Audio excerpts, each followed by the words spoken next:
everybody. Got a real kind of a quick short one today, but something that came up this morning for me, and it's been running through my brain a little bit, and I just had to share because it's pretty simple, pretty easy way to feel a lot better about what you're doing.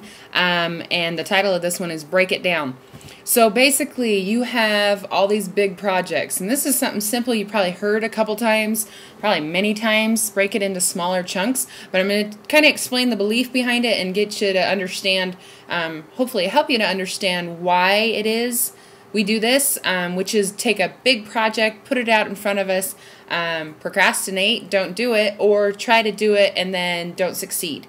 And it's basically because we have set it up way too big for us to actually see success. Anytime you feel resistance, which is equal to procrastination, anytime you feel any kind of resistance or stress about a project coming up, it's usually, I would say 9 times out of 10 based upon, and this could be a project for a relationship, for working out, for being a better mom, for being a better dad, for getting a new job, for cleaning out your hall closet, for spring cleaning, for doing a garden. You name it. This can apply to anything. But usually when we start into that, we'll start to feel that resistance, right? We'll start to feel bad. And anytime you feel that, it's because of the fear of failure. Of some sort. Either I'm not good enough to do it, or something's not going to work with it, right? There's some kind of outcome, and you're really worried that you're not going to get to it. So it's really fueled by that. When you come down to its basic principles, that's, if you really look into it, that's where it's fueled. So the quick, easy way is just to break it down. This is so simple, but it can really help you get moving on a project. Basically, take whatever project it is, and this can be an emotional project. This can just be, I really want to love myself more. Or this can be something very practical as, like I said, cleaning the house, or fixing your car, or anything like that. It can be anything, but basically it's just so simple. You break it down. Break it down into manageable pieces. Okay, so I'm sure you've all heard that a million times, but literally think about what's happening is you're taking littler pieces, so you're inevitably going to feel like you could succeed easier. Something I did recently which really helped me is I'm famous for huge to-do lists. Huge to-do lists, and I'll separate them in categories. I do the whole thing. And this actually came from blissbomb.com, which I'll link to a little bit later here, but she mentioned a really great thing there is where she just takes 6 things a day that she's going to do. And she actually writes those on her to-do list for that day. Again, some of you may be doing this and it works great for you. You just don't maybe know the background behind it. But I started doing this because when you take your great big to-do list, and let's say I got 6 things done that day, it still doesn't feel all that great because I've got, 82 things on there. So when I take it down to 6, and I actually bought a little eraser board and I put on there Mom's P6 or whatever, and depending on if I'm working on, the business that day or work, or I'm working on home stuff, I'll put 6 things on there. Those are the priority list, right? And I work on those 6 things. And it really can help you feel successful and help you feel, most important, that you're making progress. Because what we do is we get these huge things that we want to accomplish in our life. We set them out in front of us, and then we sit there frozen because we're so scared to start something that big. It doesn't have to be that big. It isn't that big, really, because, aren't we trying to live day to day, right? Live in the present. So basically, all you got to do is break it down.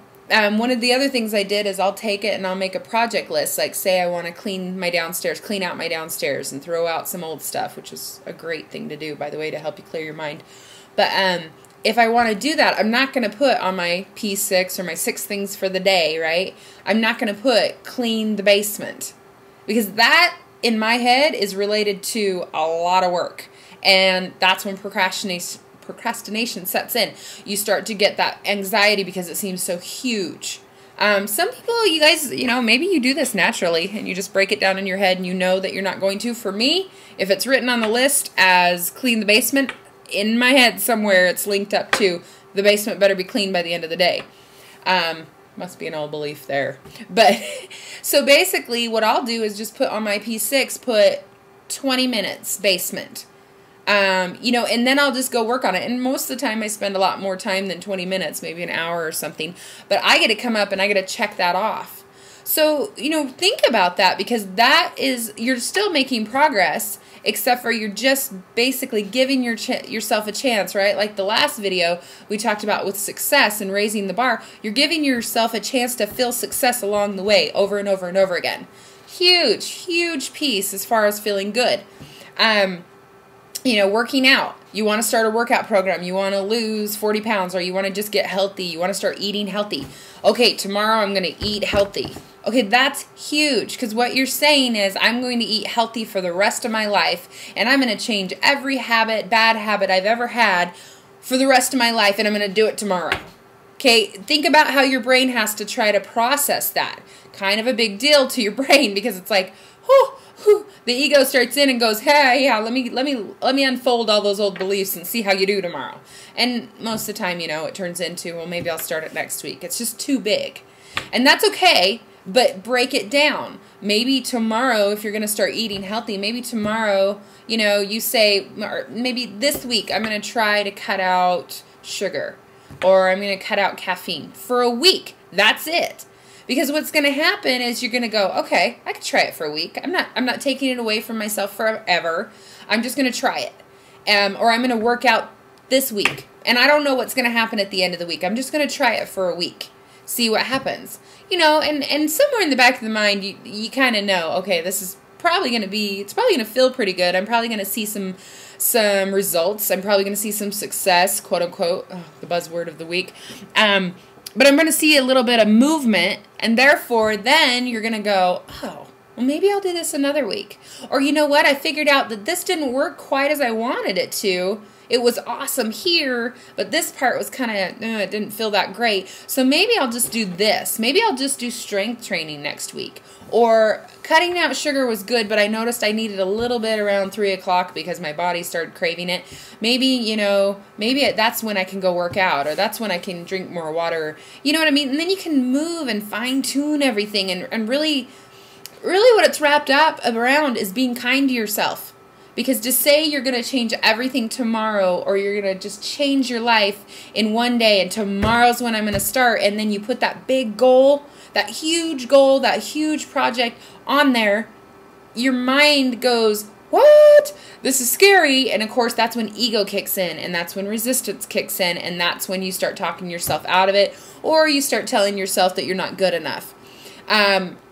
That's where the ego thrives, because it feels fear, because it feels so big, and then boom, okay, we're jumping in, ego starts coming in and starts talking. And then all of a sudden you find out it's 6 months later and you never did start working out. So keep that in mind. And again, I'm using some practical examples here, but this can be for anything. You know, if you want to, you know, like I said, start loving yourself more. If you want to start a meditation practice, which is an awesome thing to quiet your mind. Don't say you're going to start being a meditator tomorrow. You know what I mean? Don't say, tomorrow I'm going to meditate every single day for the rest of my life. Tomorrow I'm going to start meditation. That's so vague. That's so big. I mean, it can crush you with fear, honestly. I mean, no wonder we're frozen sometimes when we try to do this. Tomorrow I'm going to attempt 5 minutes of meditation. Or, you know, today I'm just going to look for 3 things I like about myself. I don't know if I'll do it tomorrow, but today I'm going to do it. And then you open up that space, that energy of choosing what you want. I'm choosing to do this. It's no longer a have to. I have to work out, because if I don't work out, then I'm a big fat failure. You know what I mean? Or I got to meditate every single day, or the monkey chatter that we all love is going to take me over. Well, when you set that up, right, you're just going to attract more of it. You're going to attract more of the procrastination, because there's that fear built in. So really simply said, break it down. Break it down into pieces, and break it down so you can feel success every day when you work on it. And live in the present. Today I did this. I don't know what I'm going to do tomorrow. But today I cleaned my basement for 20 minutes. I meditated. I tried a new meditation practice for 5 minutes. By the way, didn't like it, so I might not do it tomorrow. But I did something. Check. Okay. Woo. Good for me. Because honestly, you know what? Today's really all you got. Today's it. This is the day to feel good, because tomorrow isn't guaranteed. It never has been. The future is not guaranteed. Today's it. And then as you feel that success, or you feel that, result, or you feel really what it is just appreciation for yourself. Just simple appreciation for yourself. Then tomorrow you'll go, whoa, that felt pretty good. Maybe I'll try that again. And then all of a sudden, 3 months down the line, you've been working out for 3 months straight, or you've been kinder to your family members for 3 months straight because that was a goal you had, but you didn't set it up as three months. You set it up as, next few days I'm going to try to be kind. A little bit kinder than I normally am. You set it up in manageable pieces. Okay. So that's all I have to say about that. Very simple little practice, but you'll be extremely surprised at how much better you'll feel and how much more traction you'll actually get on the big goals. Don't set them up as big at first. Set them up as little. So anyways, that's all I have for you guys. Love yourself, and have a great day. Bye.